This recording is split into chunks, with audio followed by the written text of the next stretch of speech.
never forget my first Bloomsday in America at the Rosenbach Museum and this wonderful outdoor arena where so many Philadelphians came to hear readings from that great Irish novel, that great modern novel, the greatest novel in the English language of the 20th century. Stately, plump Buck Mulligan. Zoe twirling her hand to her brow. Oh. Leopold Bloom ate with relish the inner organs of beasts and fowls. Mr. Dacey laughed with rich delight, putting back his savings box. I knew you couldn't, he said joyously. But one day you must feel it. Eureka! Buck Mulligan cried. Eureka! Their souls met in a last, lingering glance. I was kissed.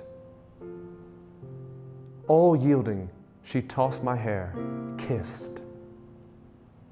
She kissed me. Me. And me now.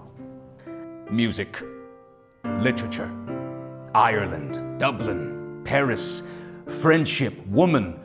My most memorable Bloomsday and the best Bloomsday I've been involved in was the Bloomsday here at the Rosenbach Museum. Wonder. Still to us.